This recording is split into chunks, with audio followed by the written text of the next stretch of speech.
Emmett Shear is my co-founder. Sarbandia, that's his handle, and co-founder of Twitch, CEO of Twitch.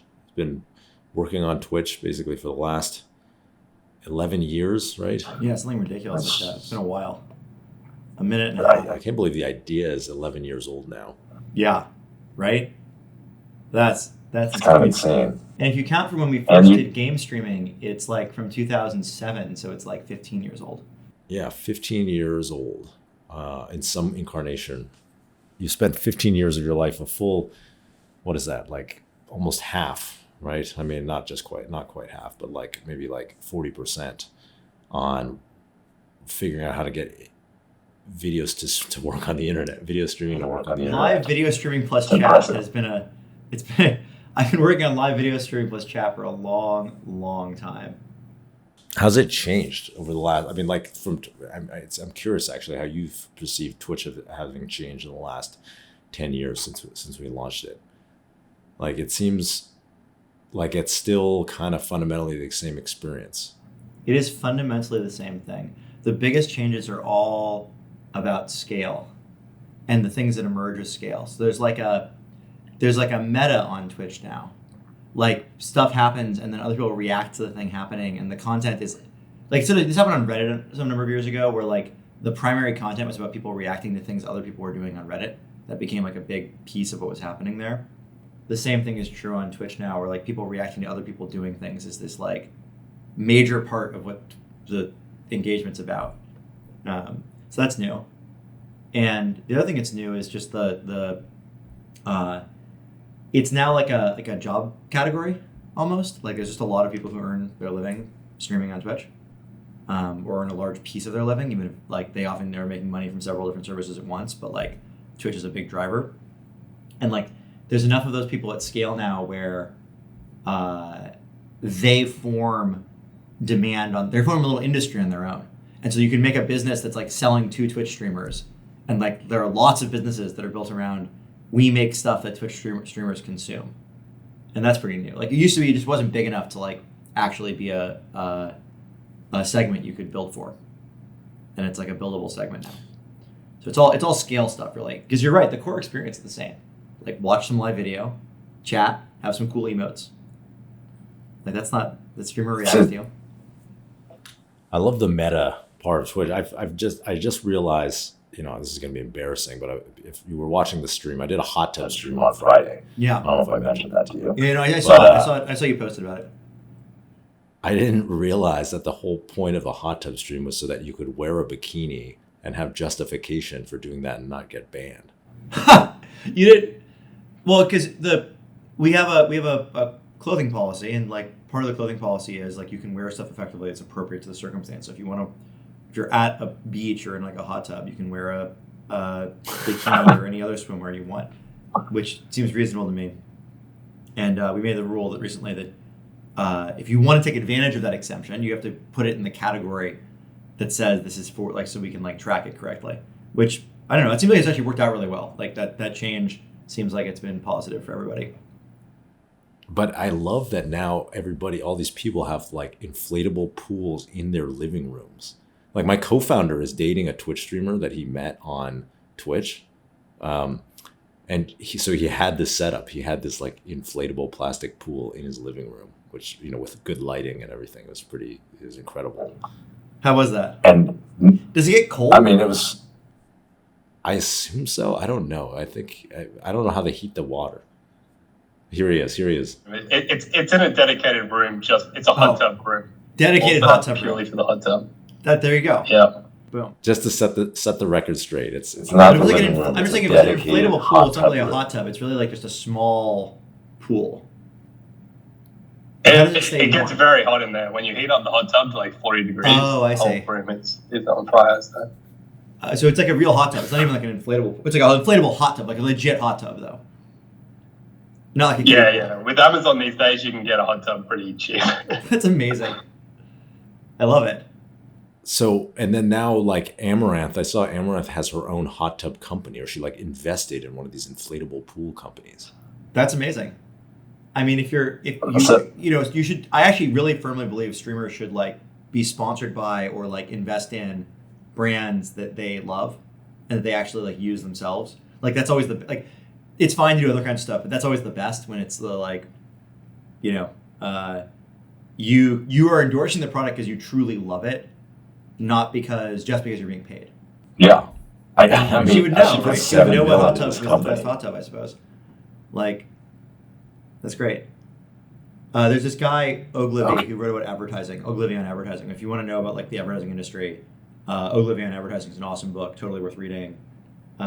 He was one of the best ad copywriters, and like he ran one of like the top ad agencies for like many years, like doing print and TV and billboards and stuff. And he used every product that he advertised. He like drank Coca-Cola, he shaved with Gillette, and he was like, if you don't actually think the product is good enough that you want to use it, you should not take them as a client. And he like would not take, if he wouldn't use the product himself personally, he would not take anyone as a client. I thought that was like, I think if every person in advertising had that kind of approach, we would have very different advertising. Well, I mean, that's really what resonates with people now, right? In the influencer world and the creator world, like people want to use products that are endorsed by real people that they're using. Totally. I think that's why it works. And I think every product is going to turn into a creator product eventually. I just think- Oh, go ahead, Justin. Sorry, go ahead, Jen. I was going to change the topic, actually. All right, let's hear it. Okay, so we've been looking in the chat for a while, and I feel like having Emmett here, I think everyone wants to ask you, what do you think about crypto gaming? What are your thoughts there? Everyone wants to hear your hot take here. Okay, so gaming NFTs. The promise of Web3, the promise of NFTs in general, that I think is the only real promise, is interoperability. It's moving to a world where all of the incredible amount of work that gets done to make items and stuff can actually work across different games. And where, so like, let me take a step back. If you think about like how the gaming industry works today, the top games are overwhelmingly mods, like dramatically so, right? So like if you look at the top games in the world, things like League of Legends or Dota or CS:GO or most people playing Minecraft now are playing in a mod of Minecraft, right? That is not an accident, because building a mod is dramatically easier than building a game from scratch. Building a game from scratch is very hard, and by definition, you get more creativity places where it's lower access, right? Lower cost of access. So when you have games that are moddable, of course, the most genius ideas that come out, of course, the stuff that's like super exciting to everyone is the mods, because that's where you get the most people applying the most innovation. And innovation is hard, and most innovation fails. And so if you want to get all that innovation, you get it from mods. Okay, cool. So what's the problem with mods? The fundamental problem with mods is you're starting over with the player base and the customer base every time. Well, that and like game companies make it too hard to mod stuff, because like culturally the industry is like not totally bought in, but like that's a contingent problem. The fundamental problem with the way we do mods today is when you build a mod, day one your game has no players, and the result is that bootstrapping to a game that works only works in games which don't have any state. So there's lots of mod versions of things like games like League of Legends or CS:GO which are match-based, right? You start the match and everyone starts at 0 at the beginning of the match, and then you kind of like play, and then at the end of the match it's over. But there's a whole set of genres of games that aren't like that. RPGs, like MMOs, and are like probably the most prominent example. But like Minecraft isn't like that. Where there's lots of games that are like where you that are about accumulation, and those games are harder to mod, and what so I promise you this connects to it, to like NFTs and games. The promise of gaming and NFTs is that someday you'll be able to mod a game and have it include all of the data for all the players, right? Not have to start over from scratch. To be able to build new games that interoperate with old games where it's a new mode or you've tweaked something and people don't have to like go to zero. Like imagine if I could build a new World of Warcraft realm. Like Blizzard spends this huge amount of money, right, cranking out new worlds for World of Warcraft. Like, oh, you can go to the Pandaren world now or whatever. What if that could be decentralized? And I think that's for me, that's the big promise of NFTs, is creating a protocol where that is possible, where fundamentally you can, instead of having to have one centralized game company control everything, because practically that's the only way to do it today, you could have a world where an MMO could be built by lots of different teams working independently and kind of like competing for players to go to their world instead of the other one. And to do that, you need something kind of like NFTs. Like there's no way around it. Because you have to track who owns what in the game. Now, in theory, you could go build a protocol that isn't built on crypto for this, right? In theory, you could go build like some sort of like email is a distributed protocol where anyone can build an email client that interoperates with the other email clients without NFTs. But if you were building email today, you obviously would build it on crypto, and it would solve a lot of the problems that are. I'm still getting spammed in my inbox in Gmail, despite the vast investments that Google has made to fight spam. Like, we would build it on an NFT if you were to do it over today. So like, that's what I'm excited about. I don't actually think we've gotten there yet. I don't think there are any games out yet that are games that I personally am really amped to play. And let's just not forget that ultimately the reason you play video games is they're fun. That's the value being created, right? It's fun. But the promise of NFTs is the ability to create more fun video games by empowering people to build, to innovate and build new stuff in video games in a decentralized way without having to build all the infrastructure up themselves. And I think that's very exciting. That makes a lot of sense. So that's happening. I've talked to game companies that are building, they're thinking of their IP and their NFTs as releasing IP and incentivizing other game companies to build on top of it. And, they want to do some sort of rev share that's built into the token if you for the people who are building on top, experiences on top of it, which I think it's kind of like what you're talking about. It's inverting the model and opening it up to new game developers, Yeah, I think that makes total sense. It would start with game developers working with game developers, but I think the big win is when it goes to individuals or small teams that can build without having to be a whole game developer to start with.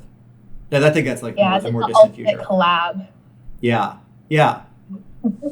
What if you could create just a new weapon and put that on the in the game, so it's just one new incremental piece of content at a time. I'd Can I ask yeah, go ahead. Can I ask a question? So interoperability is you're obviously talking on the game aspect, but there's also status. So just using Twitch as an example, is you guys have partners, so therefore if all those partners have NFTs, that's interoperability to show status. I'm guessing a whole bunch of games would love all the top streamers to have a whitelist to be able to allow them in the game first. Is that something that Twitch is even looking at? Is that something you guys are touching on, or is it too early for you guys? Game companies can already do that. You can authenticate someone's Twitch account with our OAuth protocol, and then you can check what their how many viewers they get with APIs. So how many followers do you have or whatever. So it's pretty you could already do that if you want to. You don't need to use NFTs to do it. there's definitely something about there's something to be done in like the creator economy with NFTs. So no, I'm talking to Justin about this actually, and I think my conclusion after all those conversations was there's definitely something here where there's two different things there. Where assets the creators create can work across services. Again, interoperability between services, which I think is the main thing. And then there is a collectability aspect, right? Like Beanie Babies are a real thing. I just looked it up on eBay. Beanie Babies are still a real thing. Beanie Babies still sell for thousands of dollars. Like collectibles are very real, and NFTs allow for digital collectibles in a way that it's hard to have digital collectibles when it's not decentralized. So I do think there's something there in like collectibles, but like the collectibles market is ultimately much smaller than like the gaming market, and so I think my prediction, which I could be wrong about that, but I'll go out on a limb and make the prediction, is that 20 years from now, the collectibles use case for NFTs is a thing, but the interoperability use case is like 100x bigger and more important. In the same way that like Beanie Babies are a thing, rather than like Beanie Babies are a thing, but like World of Warcraft's really a thing, and that's like, yeah, I think abundance is more important than scarcity. Is another way of putting that. The thing that Web3 does for abundance, which is interoperability, is more important than the thing it does for scarcity, which is collectibles and art. Not that the scarcity thing is nothing. It's just not as important to me. And I don't think it'll be as important to the world. Yeah, it makes a lot of sense. Also, we have our first audience question. I pulled up Tree from the audience, who's actually one of our Good Vibe members. So Tree, I unmuted you. Feel free to ask Emmett your question. Well, first of all, I want to thank you, Emmett, for coming on here. To give you a little bit of feedback a little bit of background about myself, I'm an early Justin TV user from 2007. In 2012, I made two big decisions. I started Streamer House, which is a 24/7 gaming house, which has been on live on Twitch now for 9 years. And I also bought 100 Bitcoin. And those two worlds have been separated for a lot of reasons. And it's just now in the last year or so that I'm starting to see them merge. But it's not happening very cleanly. Obviously, most times that a company announces anything blockchain related, there's a ton of negative feedback. So my question is, if you do see utility in these NFTs in the near future, do you think that Twitch will make a move, or they'll be too hesitant because of the negative feedback so far as like working with companies that are building for this ecosystem, Everyone who pitches me on NFTs for Twitch, I give the same answer to, which is like, when I find something that I think really creates value, where I can see the customer experience, the streamer experience, where it's creating new value, not just enabling speculation, but there's some experience you couldn't have otherwise. It's fun, that's connecting. We should do that, and I think that will emerge at some point. We've been thinking about various ways to do it. I think eventually one will exist, but I don't see the need to insert ourselves and try to claim a share of the NFT world if all that's happening is people are streamers are making NFTs. Streamers can make all kinds of things and sell them. They can make stuff like blankets and sell them on Etsy. And great, you should do that if you want to do that. And it's a thing you made. You can sell it through whatever marketplace you want to sell it through. Twitch is about helping you make live video and sell experiences around that. So unless it's somehow part of that experience, I don't think we're adding value. And I only want to do it if we can find a way to really add value. Cool. Well, I mean, that's basically what I would expect, but I'm just hoping that people are open to the discussion, and then value is defined differently for different people. But I have no doubt that we're building some real value here. But I really appreciate your answers and you coming on here. Thank you very much. Thanks, Tree. Yeah, thanks, Tree. Cool. So let's see. So there's definitely some more questions in the chat, but I also know, like, we titled this chat or this talk Twitch origin stories. Let's do a little bit walk down memory lane. Fractal is like about a month old. Can you tell us some stories from the early days of Twitch? Maybe like some of the like cool ones from like the first year. Like, what was it like back then? Some of the classic stories you guys have. I mean, stories from the first year. I mean, honestly, the first year we were mostly working on scaling. Like, we made a few product features, and like there's some really key product feature things we released, but we hit, after 4.5 years of grinding on Justin TV, we hit a thing that worked at that point pretty immediately. Like, from the first month, it was already growing pretty fast, and so it was mostly about just keeping up and making sure things don't break and continuing to like try to fix problems. There's a lot of bug fixing.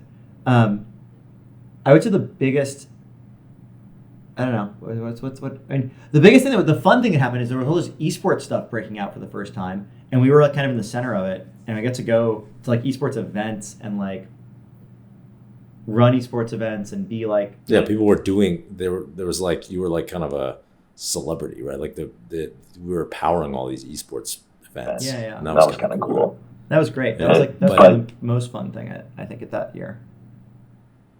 One thing I remember from those early days, so we had tried to do sports before. Remember, we had tried to get sports rights, and we were like even the shittiest sports right was like super expensive, right? It was like $50,000 to broadcast like a surfing competition or something like that no one wanted to watch, and that turned us off this whole idea that we could ever make money for our broadcasters, for the streamers, like that we would ever be able to generate a meaningful revenue. And I remember you telling me, like, you started to, like, the key insight of Twitch was that you started talking to the gaming streamers and asking them, how do I make this a better experience for you? Who are you? Like, that was really, like, Emmett was like, let's invest in customer development and like understanding of customers, which is something we'd never done before.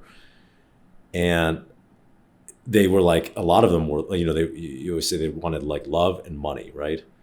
And one of the things that I thought was like this key insight that was kind of hilarious was that the amount of money that gaming streamers wanted in the beginning was like not very much. I remember a specific conversation where I was like, based on your size, you're going to make like $5 a month. And like, why do you want to make money? It's like, and he was just like, no, that would be amazing. I want to make the $5. I just like love the idea to be making like money streaming video games. That would be so cool. And I was like, oh, I've been thinking about this all wrong. Okay, we can help you. I mean, I can't promise more than that, but we can help you make $5 a month. I can do that. And in retrospect, it was interesting. Once you got started making a little bit of money, it turned into, over time, making a lot of money. Yeah, we didn't even really internalize that, huh? It's like, I think that the bar was so low in the beginning. Like, some of these people were working at, like, I remember one guy was working at Walmart, I think, or like a fast food restaurant. And so making, when he was able to like quit his minimum wage job and be a full-time streamer, that was like huge for him. And it wasn't, he wasn't making that much a month, like maybe $1,000 or a couple $1,000. And there were like a lot of stories like that where the bar was super low. It wasn't like it is now where, the top streamers are making billions of dollars a year. I mean, I remember there was a guy who was a carpet cleaner in Nebraska, and he had to quit his carpet cleaning job and go full-time as a streamer and make more money. It was just like transformative. That was really fun. That's always the most fun thing, I think, with Twitch, is like working with streamers who are just so excited to have this be their job. How many people, for whom is it a full-time job now? It's really hard to say, and it depends on how you define it, right? Because almost everyone on Twitch is not just on Twitch. Like, they're not just streaming on Twitch. They also might have any number of other online like revenue streams. Most of them have like 4 different online revenue streams. And for some of them, Twitch is like the biggest one. For some of them, Twitch is like the third biggest, right? Like it's and so like, what does it mean to be full time on Twitch? I mean, I can tell you how many people stream 40 hours a week. I can tell you how many people like. I mean, I don't know if I actually have the number off the top of my head, but like we could go look up that number, right? You could go look up the number of like how many people stream 40 hours a week, or how many people make at least X dollars, at least $1,000 a month or something. But it might be the person making 300. That 300 is what lets them go full time when added up with their other income streams. And so it's kind of hard to say. I bet depending on how you somewhere between, depending on how you want to count it, minimum like 20,000 people, maximum hundreds of thousands. Hard to say. But like so how many people get paid something every month? I think we're over 1 million now. I have to go look up the exact. That's incredible. Yeah, it's pretty cool. Like the goal we have is to like really. I think the big opportunity for Twitch still is like we're at the very beginning of the number of people who could find Twitch streaming like rewarding. I actually think we're pretty close to me enjoying Twitch streaming. I think we've almost got all the features in place to make it really fun for me. What features do you need for you to become a Twitch streamer? We're not ready to disclose the roadmap, but we got some stuff on the roadmap. Well, what kinds of what maybe not the specific features, but what are the kinds of things? What I don't have the time to stream like 20 hours a week because I have a full-time job doing other things for Twitch. And so it's features that make it more fun to stream for an hour or two a week rather than for 20. And right now Twitch works a lot better if you stream 20 hours a week. Like you can do a couple hours a week, but it's like not structured to make that fun. No, it's kind of a grind. Yeah. Well, it's like it's optimized. Like every activities are optimized around a certain amount of time you have, right? Like feed-based social media is optimized around you have like 30 seconds, and we can get you to hit a dopamine. Whereas like Netflix is optimized around you have half an hour minimum, maybe an hour, and you can kind of leave it on in the background. And Twitch is optimized more around the like you have more time, but I think we have the opportunity to build more concentrated experiences as well. So that's something I'm very excited about. So what kind of show are you gonna have if you're streaming like 1 hour a week? I was inspired by OnlyFriends. I want to do something like that. I want to have set it up so I can talk with my friends to basically do this, but like about random topics. All right, love it. Well, okay. Following up this conversation though, what I do think is pretty interesting is that Mike has actually been streaming himself building Fractal on Twitch, which I think is super interesting content. So it definitely falls into the like couple hours here and there per week category that you were talking about, Emmett. Right, couple hours. Hopefully you're working on Fractal more than that. Yeah, I'm pretty sure the 8-hour streaming sessions. To be honest, the really hard thing is not opening tabs that have sensitive information. It's actually quite a difficult task to achieve. Totally. You streaming your whole desktop is like high danger. You're really careful. Exactly. Every time like a Slack notification comes through, the urge to click on it and read it, and then I'm like, oh shit, the whole Fractal community is watching what I'm doing right now. They're going to see exactly what's happening internally. So yeah, that's a bit of a gray area. What do you have to hide? Just kidding. That's a crypto startup. Like, we're gonna get hacked. They're gonna steal all our fractals. Yeah, gotta keep those fractals on lock. Yeah, I mean our fractal, the value of all fractals is probably like tens of millions of dollars now, and we have like a treasury of fractals that were unclaimed. So like if someone steals the fractals, if they get the key to the wallet that has the fractals, it it could be catastrophic. That's right. Were there any You got it. were like when Justin was live streaming Justin TV while you guys were building it, was there any worry that you would be like, oh shoot, like Justin needs to leave so we can discuss Oh, these yeah, all the items, time. We'd send Justin out not of the room. broadcast to everyone? We said send Justin out of the room all the time. We did that. Yeah, we had code words too for things because like people were trolling us on stream all the time, and we didn't want to give them the acknowledgement that it was working. You know, when they called the cops or whatever. So we'd have code words for all the various bad things that could be happening. Yeah, it was not a fun experience, to be honest. Well, it was fun. It was fun in a way, but it was also stressful. I should say it was a very stressful experience.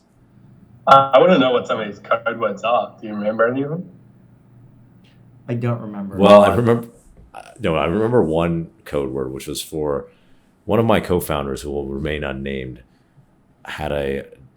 was really into the girlfriend of a friend of ours who was in the same building. We all lived in the same like apartment building. And so he had this plan to like try to like, you know, he was trying to steal this girl. And so it was like, he basically had a code word that was candy shop for this operation. And he would like talk about like, it was a candy shop because he was like going in to, you know, steal candy from the candy shop or whatever. And that was like a code word that we used on stream all the time. We really were 23. That sounds so obvious, by the way. I mean, it was pretty sketchy and kind of pretty obvious in retrospect, actually. But, you know. We were 23. We were stupid. What can you say? It never happened. It was a failed mission. Yeah.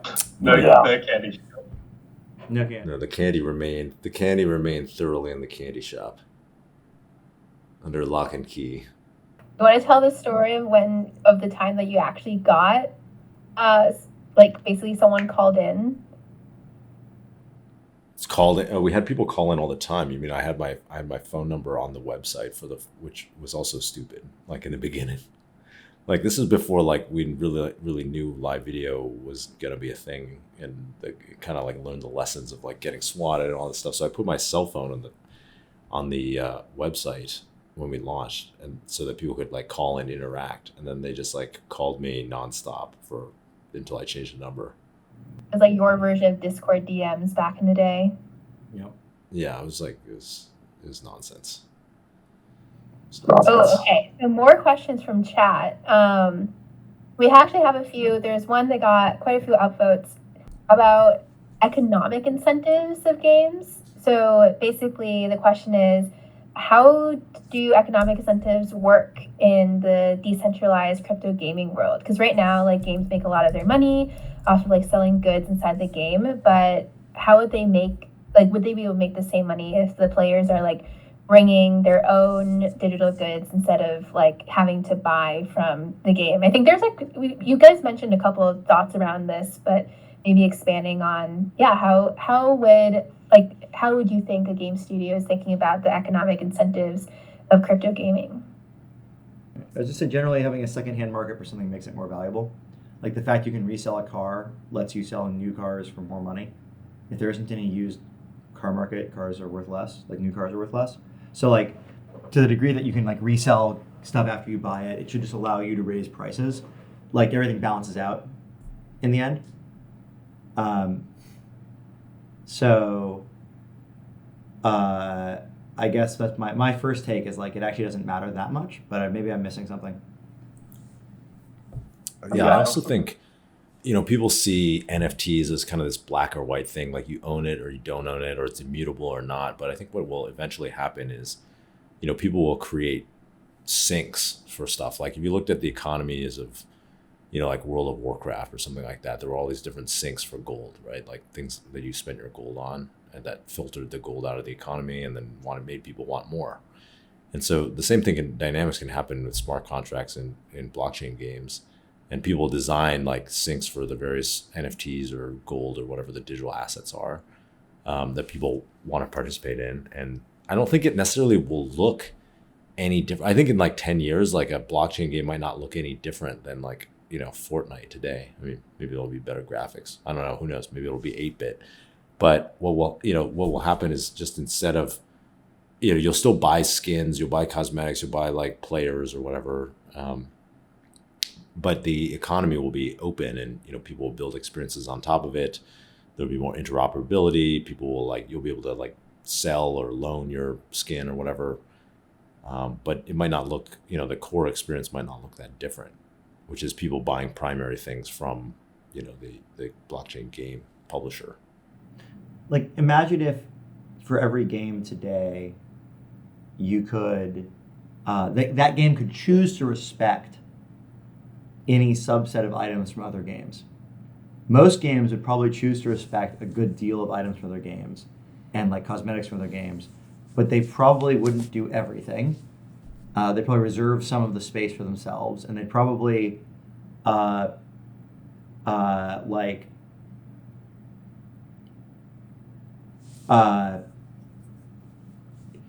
there'd probably be some way in which that stuff was marked or less, some way in which they privileged the stuff they were selling versus the stuff people brought in.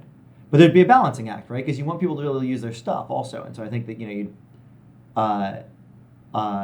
you'd see games okay, you can bring in all your guns and your core skins, but the hats are only the hats you buy in world or whatever. And I think it's good for game companies, because one of the things you have to do when you're building a game is actually make all the content. And to the degree that some of that content's available for free on the blockchain, that's a big cost savings actually, versus making all the content yourself. So I think that it'll be a balance like that. So can I add to this? So obviously the reality right now is I play Call of Duty. I bought a weapon pack. Right now there is no secondary market for a weapon pack, so obviously games try and sell as many weapons back to as many individual users as possible. So obviously blockchain changes that in the fact that anything that's sold becomes a secondary item. I suppose, what do you guys feel like games are how they're gonna handle that when they're so used to making these sales that are obviously short-term purchases versus long-term purchases, where they now become resellable, so now they have to compete with the secondary market? The price goes up. Yeah, the price can go up because it's like Emma's example of a car, where when you buy a car, it's an asset, right? I can resell this car, I can get a loan against this car, I can put this car on Get Around, and other people can rent it. And so, you have this feeling of ownership that's different from, if you weren't able to do those things. And so I think you can already see this, right? People are paying an ETH for things in games, for these crypto games, because part of it may be speculation, but part of it is they have this feeling of ownership over it, which has changes the dynamic of how much they're willing to spend on something that's in a game. Whereas right now you can already do a secondary transaction for most, for a lot of things in games, like a Counter-Strike skin or something like that. But you have to kind of do it in a janky way where you make a deal with someone, and then you trade, offline, and they send you some money in PayPal or Venmo or something, and then you give them the skin, and it's kind of sketchy, and there's not this feeling of you actually own it. And so I think the price will just go up as people feel like they have true ownership of this stuff. Yeah, that's so true. Especially even when you bring in the concept of potentially being able to rent and other things you can do if you actually own something, would be pretty interesting. We got another question here in the audience. Emmett, feel free to answer however you like. They're asking, they're basically saying, can you ask Emmett if he has any plans to integrate with Fractal, specifically with Twitch? I don't have any plans to do that at this point. I don't even know what that integration would look like. Good question. What does a Fractal integration look like? I don't know. I don't have any plans. I'm gonna be even more straightforward than that. I don't know of any awesome Twitch NFT integrations today, but that doesn't mean we won't find one tomorrow and go build it. So, no. I can't announce any current plans to do anything, but I think it's an exciting space. I believe that we will eventually find a plan that makes sense, but can't say I know what it is yet. Makes sense. So if anyone in the audience has any amazing ideas for Emmett to consider, definitely leave them in the chat. Remember, we care about We'll take a badge of it. You can just like put a little snowflake next to everyone's name that has a fractal holder. Why does the streamer want that? No, because it's not all about the streamer. Do you know how obviously there's also the community that people. So obviously I come from the other side. I'm the non-streamer side who uses Twitches very often. Is the one thing that the best thing about badges in my mind is actually when you go into a new channel that you've never been in before, you don't have to go through all the hurdles of hey, I have done something before, I've earned credits in another channel. I think the one thing Twitch can probably improve on, just from a general standpoint, is if I've done a lot of activity in one channel, I should be able to carry that to another. I'm not saying fractals is the answer to that, but solving that from a user point of view would be really beneficial as well. Cross-channel reputation in some way. Yeah, exactly. People talk about that in a negative way, you acted bad on one channel, so you're going to get banned from the other channel. But actually, I think the positive side of it's even more important, where even a valuable contributing member of a community for a while, you some way of showing, hey, I have this reputation for being a good actor is really powerful. No, I think it's a good idea. Exactly. I just don't see how I don't understand how the fractal thing helps with that, but I agree with you. It's a cool idea. The cross-channel reputation is important. And actually, I'd say that is all about the streamer, because it's all about for the streamer, not for the streamer you were watching before, but for the new streamer. How do I tell if someone is going to be a good actor in my community or not? And that's that is all about the streamers. For Twitch, it is almost always the case that the right question is how will streamers feel about this? In net. Yeah, exactly. And there's some guys that mod for 5 different channels, and then when they go into a new channel, they kind of want to show the fact that they've obviously provided all this community support. Yeah. So I think that definitely think there's definitely a reputation thing that can be improved a little bit. Yeah, absolutely. That would be cool. I think that makes a lot of sense. And I think something that is also really interesting is, or at least what it looks like people are wondering about, that we also used to do on OnlyFriends, free startup ideas. So people are actually wondering, Emmett, if you were to start a company today, what would you do? So the project I really want someone to go build is this there's a different camera app. But when I take photos for all kinds of reasons. Sometimes I take a photo because I want a picture of that thing as a memory, right? Excuse me. But sometimes I take a picture of something because I want to remember where I parked my car. And sometimes I take a picture because I thought a piece of art was really beautiful and I want to consider buying it. Or sometimes I take a picture because someone baked a really nice cake. I want to consider making that cake later. And I want a way to take photos of things and as I take the photo, almost swipe it into one of 4 or 5 categories contextually, so that I can basically, because my feed of photos in my phone is all this stuff that's it's videos that were of me with my friend where we made a 10-second video to remember a great weekend, and then a photo of a plant, and then it's just all this random stuff, and it all has semantic meaning attached to it in my head, but the phone doesn't know about it, and so it can't do the right thing with the photos. And so I think there's this opportunity to basically collect that data in a really low overhead way that basically is an app that works like the camera app does, but where you can, there's a really easy, lightweight tagging interface that kind of you do right as you take the photo, so you don't have to think about it. I'm so down for this. My whole camera roll is things I'm supposed to remember the next day. So I wish it would set a reminder in my calendar to show me the photo the next day that I was supposed to do. One of the things would be remind me of this in 1 day, 1 week, whatever. That's a thing I need all the time on my phone. And your phone, people think of the phone as being a touch input device, but it's not. It's actually a camera and mic input device.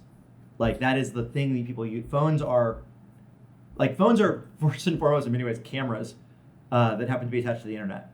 And so I think taking the camera really seriously as an input would be just a really cool app, and somebody should go build it. And I've like thought about like, man, I should go do that, but I'm really busy. So if you want to take that and go run with it, please, by all means, go build a camera app that like that lets you like, add semantic metadata to things as you take it. Generally speaking, I think that like almost every app, people should just build like all the core apps people use all the time. Nobody ever innovates on them. Like nobody builds the new camera. There's a few new browsers, but even the people who are building the browsers don't really do. They're trying to address things like privacy and speed, not like features. I want people to go full consumer. Build some new features in apps that are like the core apps I actually have to use all the time. That's true. That would be Hey, cool. guys. All right, so we have some more audience questions. We're like really going back and forth today. Finally. Finally. What is your question? I have a question about the integration of Twitch parties with Amazon Prime in Europe. It's often not appealing for content streamers to watch something with only a part of their audience because the content is often region locked.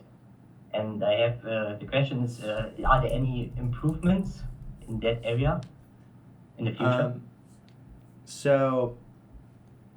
Yes, that's been the number one issue with that feature. One of the biggest learnings I've had about Twitch is like splitting your audience even a little bit feels so bad. People don't want to do it. And one of the hardest, one of the worst things I would say about the state of the world for licensed content is how fractured everything is. And so, aware of the issue, it is surprisingly hard to address. I hope we eventually get there, but like, it's a harder problem than it looks like on the surface. But you're totally right. It's a really good insight. People always love hearing about. Oh, just kidding. 650 Trader, over to you. Hi there. So my question is that like, are you guys gonna add like a trending page on the Fractal website so that like people can see like, which fractals are trending and whatnot, might help with liquidity and whatnot? Yeah, I'll take this. So we're going to release probably the most powerful sales function you've ever seen. So all the filters on the collection page, you're going to be able to use them on sales history. We're going to release something big in this area. So any traders are going to want to use Fractal for this stuff because we're going to show you whatever you want to see in any way you want to see it. So. All right, great. Yeah. Any more exposure to certain, trending fractals, that would be amazing. The other thing that's come up is obviously people want to see alerts. I think that's not something we're dived into yet, but like we'd love to be able to give people alerts when something's listed that they've put in their criteria. So we'll look into that soon, and I'm guessing it's all in the pipeline. Anything that makes everyone's life easier, we'll definitely work on. All right, great. Thank you for having me on. Last question. Iron Man, you're up. While he's unmuting, I do have my last question, which I think could be pretty interesting. We'll see. But anyways, Emmett, what advice do you have for Mike, who's obviously founding team with Fractal along with Justin, on working with Justin to build a startup?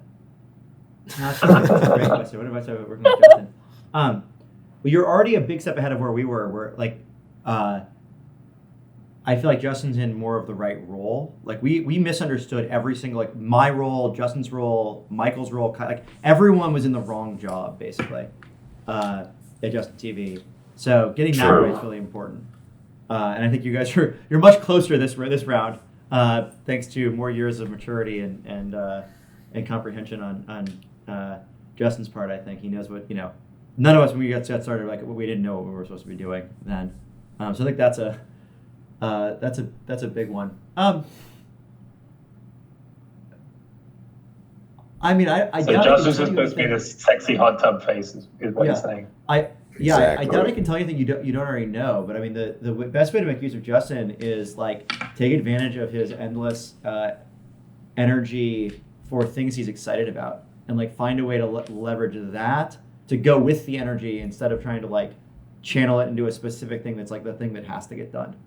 Because you get like you can get workaday results, or you can get like exceptional results. I think that leaning into the energy, like that's how you get the exceptional ones.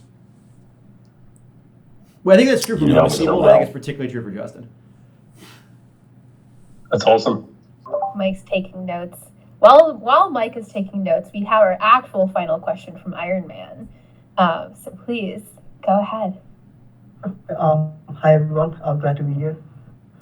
Hello. Can you hear me? Yeah. All right. So like Emmett told that he has no idea how to integrate Fractal with Twitch. Also, maybe Justin can talk about like if he has any idea about how to integrate Fractal and Twitch. Well, I think that, Emmett's core insight, which is like we should do things, Twitch should do things that are good for the streamers, right, is like kind of paramount. And so, if I was pitching a Fractal integration, I want to look at it through the lens of like, how is this benefiting the streamer, or how is this good for the streamer? And I think, we probably have a ways to go in the blockchain gaming space, where right now the games that are being played on Twitch are primarily non-blockchain games, right? Like I think a lot of the blockchain games that are out today, are being still under development. They're not really quite there yet, but I think I've seen the pipeline of developers who are building, and I think they're going to come out with some amazing, there's a lot of people from AAA gaming that are going into blockchain gaming. So in a year, I think the landscape's going to look a lot different. And at that point, I think what it looks like is, it could look like something where the streamer, if they're playing a game, there's like some sort of commission sale, of NFTs that are involved in that game, that could be happening on the, as like a Twitch extension or something like that. Basically like a market, you could tap into, the streamer could be an affiliate that's tapped into like the, into the game. And then that could be a way that the streamer is monetizing, playing a game that they're already would be playing. If people Something like that. if people were playing blockchain games already, I can think of a ton of integrations that like would work really well. The problem is they only work if you're like already playing a blockchain game. There aren't enough people doing that to justify it. But like, imagine if you could lend the streamer your item while they're on stream, if you're in the audience. That would be dope. That would be fun. I can see how that's good for the streamer. I see it's good for the viewer. It's not a monetary transaction. It's just like a fun thing to do. Like, here, take my sword. It's dangerous to go alone. Take this, right? That'd be cool. We just need people to build. Like, there's a lot of work to be done. Like, make the game fun enough, and then have it actually work. But like, I totally think when you have the games that are popular, there's infinity cool stuff to go do with it, which I think is one of the reasons. Like, it's one of those like. The hard part is getting from point A to point B, not creating value once you're at point B. I love that. I feel like that's the closest thing we have to that scene in in Willy Wonka and the Chocolate Factory, where you can like reach into the screen and like grab something. Totally. In this case, you're like, here's my sword, and you like quote unquote, reach through the screen and like give your favorite streamer your like best thing. Yeah, and in a safe way, where like you can lend it to them for like for a day, and it's not like it should be seamless. It should be like a normal thing. That's not like crazy. And I think that's like in some ways, right, it's easy to get wrapped up in the speculative value of things, but the cool part, again, is the interoperability. It's the fact that you can it's the free parts of it, actually, that I'm most excited about, where no one's making any money, but like where items flow more freely between, stuff moves around more freely. Like in the real world. Like I lend my friends stuff all the time. Yeah, exactly. That's the digital future that's going to happen when everything becomes an NFT. All right, guys. Emmett, love you. Appreciate you spending the time with us in the Fractal community. And everybody who got on stage, Jen, thanks for moderating. Mike, thanks for joining us. Brent, thanks for setting it up. We'll see you guys next time. All right. See ya. Thank you, Justin. Emmett. It was fun. Goodbye. Thank you, everybody.